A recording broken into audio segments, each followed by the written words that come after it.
तो उनको माफ़ कर दिया जाता है। और वही अगर मध्यम वर्ग के लोन लेते हैं, चाहे 10,000 20,000, उनको के यहाँ कुर्ती मल जब्ती किया जाता है सर। देखिए, सबसे पहली बात है कि जो बिहार में व्यवस्था है ऋण देने का, सरकार ने बड़ी बड़ी बातें मंच पर बोल देते हैं, बड़ी बड़ी आके बाइटें दे देते हैं कि गरीब गुरबा को जो है ऋण मुफ्त में मिलेगा। लेकिन बैंक में जाइए, अंचल स्तर पर जाइए तो कहेंगे कि ये चीज़ लाइए, वो डॉक्यूमेंट लाइए, ये डॉक्यूमेंट लाकर ये भी गरीब को पहले लोन नहीं दिया जाता है। पहला बात है, यहाँ का जो बैंकर्स का जो सरकार का नीति है कि आपको 1 रुपया अगर लेता है तो मात्र 10 पैसा आपका ऋण देता है।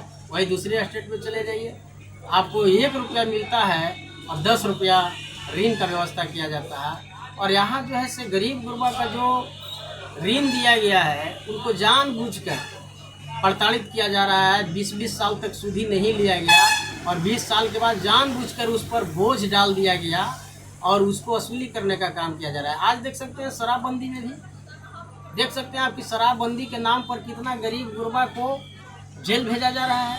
जो अगर शराब पीले है तो उसको जेल भेजकर, नाशा मुक्ति केंद्र में नहीं भेजकर उसको जेल में भेजकर आर्थिक शोषण, मानसिक शोषण, शारीरिक शोषण एक तरह से पहुंचाया जा रहा है। दूसरी बात है, जो व्यक्ति अगर नहीं पीले है और अंधकार में धरा जाता है तो जो बिहार सरकार का उत्पाद विभाग का जो पदाधिकारी और पुलिस है उसको क्या कहता है, यह जो है शराब बेचने के लिए इसके पास पाउच पकड़ाया है, इसके पास दारू पकड़ाया है और उसके आधार पर उसको जो है जेल भेजता है और अवैध राशि का उगाही करने की मंशा पाले हुए रहता है और कहीं उसको उगाही भी करता है, उसको नहीं देने पर उसको जेल भेज दिया जाता है। पहले तो सरकार सभी मोर्चे पर शराबबंदी में फेल है। आप देख सकते हैं कि चाहे यूपी का बॉर्डर हो, चाहे झारखंड का बॉर्डर हो, चाहे नेपाल का बॉर्डर हो, कहीं भी बॉर्डर से अगर आखिर दूसरे राज्य से दारू आ रहा है तो आपका जो बिहार सरकार का जो भी पुलिस विभाग का डिपार्टमेंट का लोग है जो आपका वो फेल है।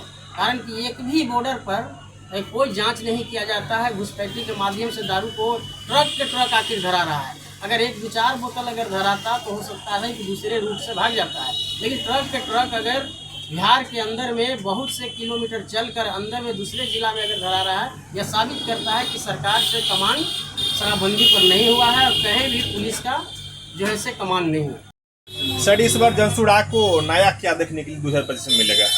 मैं सबसे पहले इस चैनल के माध्यम से पूरे प्रदेशवासियों को मैं अपनी ओर से हार्दिक अभिनंदन करता हूँ, नमस्कार करता हूँ।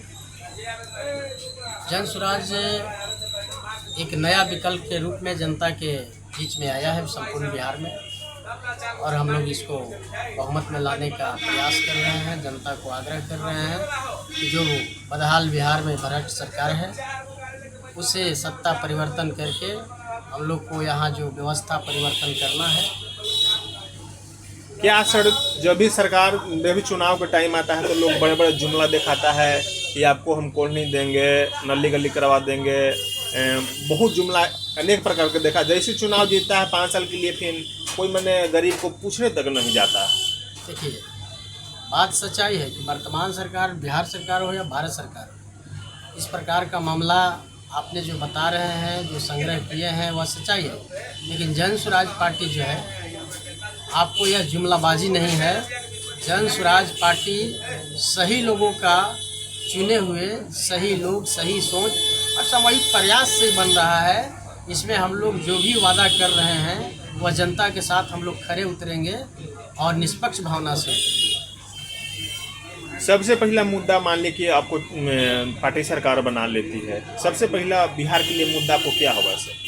सबसे पहले हम लोग को जो बहुत बड़ी है, जो शिक्षा का बात होती है, शिक्षा यहाँ सही नहीं है। चाहे आपको प्राथमिक विद्यालय पर जाइए, चाहे मध्य विद्यालय पर जाइए, चाहे 10+2 विद्यालय पर जाइए, चाहे डिग्री कॉलेज में जाइए, यहाँ शिक्षा का नहीं है। हम लोग शिक्षा को बहुत अच्छे से उसको सुदृढ़ीकरण करेंगे, विश्व स्तरीय शिक्षा का व्यवस्था करेंगे। जहाँ तक ले आपको जो बहुत बड़ी मुद्दा है कि यहाँ जो नौजवान छात्र जो पढ़ लिख कर और न भी पढ़े लिखे हैं, जो काम करने के लिए नहीं मिलता है, अपनी जीवन शैली नहीं सुधारते हैं, वैसे लोगों को पलायन रोकने से सबसे पहले जनसुराज का अहम भूमिका रहेगी कि पलायन यहाँ से रोके और दूसरे राज्य में नहीं जाए, अपने ही राज्य में काम करें। उसकी व्यवस्था जनसुराज करेगा। और जहाँ तक ले बात आप समझ सकते हैं कि जो महिलाएं पढ़ लिख कर जो घरे बैठे हुए हैं, पूंजी के अभाव में आगे नहीं बढ़ रहे हैं, कोई काम नहीं कर रहे हैं, तो जनसुराज का जब ये सत्ता में आती है, जन स्वराज का अगर जनता आशीर्वाद देते हैं तो सबसे पहले जो है आपका जो महिलाओं को सस्ता ऋण जो 4% पर सस्ता ऋण दिया जाएगा और उनकी पूंजी व्यवस्था करके अच्छे तरह से महिलाओं को विकास के लिए, अपने घर चलाने के लिए, बाल बच्चों को पढ़ाने के लिए जन स्वराज व्यवस्था करेगा। आपने देखे होंगे कि संपूर्ण बिहार में किसान के लिए अच्छी कोई भी नहर नहीं है, नहर है तो पानी नहीं है, कहीं नहर है तो उसकी साफ़ सफाई नहीं है, और आपको समय समय पर खाद बीज नहीं दिया जाता है, कालाबाजारी किया जाता है, और समय पर जो है किसानों को मजदूर नहीं मिलता है। आज जो वर्तमान सरकार में भारत सरकार हो या बिहार सरकार हो, उन्होंने मनरेगा के नाम पर मशीन से काम कराता है, मजदूर के नाम पर पैसा निकालता है। हम लोग उस मजदूर को, हम लोग जन स्वराज जब सत्ता आएगी तो जो अच्छी खेती करने के लिए, किसानों को बेहतर खेती करने के लिए हम लोग जो है से मजदूर को उसको दूसरे रूप से मुफ्त में उसको देने का काम करेंगे और बेहतर खेती काम कराने का काम करेंगे। जो किसान होंगे वह अपने खेती के माध्यम से जो अच्छे फसल उपजाकर बच्चों को शिक्षा को सुदृढ़ करेंगे, पढ़ाएंगे, लिखाएंगे और आगे बढ़ाने का काम करेंगे। 2025 में आपको पार्टी कितनी सीट पर चुनाव लड़ेगी सर? हम लोग 243 पर, हमारे जो नेता हैं आदरणीय प्रशांत किशोर जी, वह पार्टी और पार्टी के दल के जितने भी हमारे कोर कमेटी में हैं, दल के सामूहिक रूप से यह घोषणा किया गया है कि हम लोग 243 पर चुनाव हमारी पार्टी लड़ेगी। जन स्वराज जो पार्टी अभी नया आया है, ये वोट काटवा पार्टी है, ये झूठों का वोट काटे चारा ऐसा कुछ हो, मैंने कि कुछ ऐसा है नहीं। इससे हमको ये बताइए, जन स्वराज के लोग कहने वाले जो अपने माइंड में जिनकी घबराहट हो गई है, जिनकी डर हो गई है, जिनको पूर्ण रूप से डर है कि जन स्वराज सत्ता में आएगा, जन स्वराज का वह जो है समर्थक बढ़ रहे हैं, सहयोग मिल रहा है लोगों के, गांव में झुपड़ी ग्रामीण स्तर से लेके आपको शहरी स्तर पर मिल रहा है, उसकी लोकप्रियता को देखकर लोग बोल रहे हैं। आप हमको ये बताइए कि जो बहुत से ऐसे दल हैं जिनको 20 साल पुराना है, एक भी विधायक नहीं है, क्या वो वोट कटवा नहीं है? आप देख सकते हैं दिल्ली में कांग्रेस का सुपड़ा साफ हो गया, क्या वो वोट कटवा हो गया? आप देख सकते हैं आरजेडी भी किसी का बी टीम है, आरजेडी भी अपने बदौलत चुनाव नहीं लड़ा। आरजेडी को देख लीजिए, किसी न किसी समर्थन, सभी दल को अलग अलग होकर लड़ लेना चाहिए कि कौन वोट कटवा है। साबित हो जाएगा, बिहार की जनता यह बता देगी आशीर्वाद देकर कि कौन वोट कटवा है और कौन जनता के काम करने वाली पार्टी उभरी है।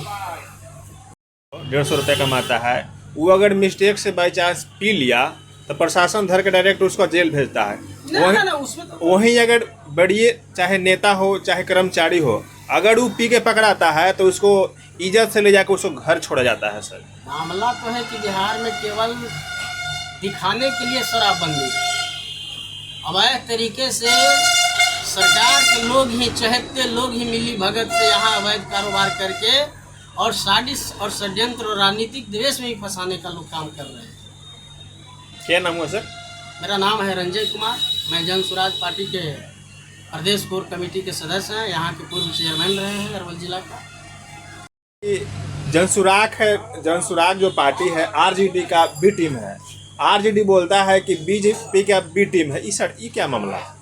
देखिए, आरजेडी का भी पता चल चुका है कि जन स्वराज हमको धोएगा, और किस चीज़ से धोएगा? वोट से धोएगा, जनता के आशीर्वाद से धोएगा।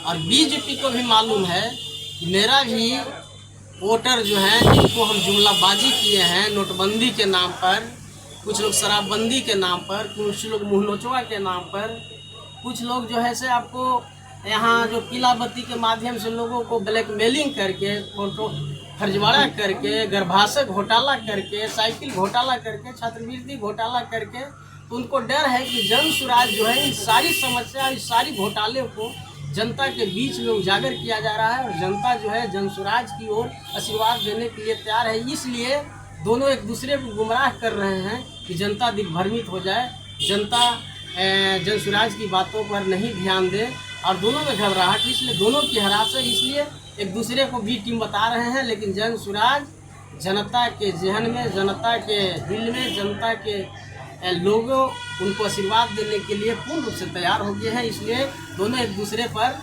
जनता को भटकाने का काम कर रहे हैं, उन लोग से कोई फर्क पड़ने वाला नहीं है।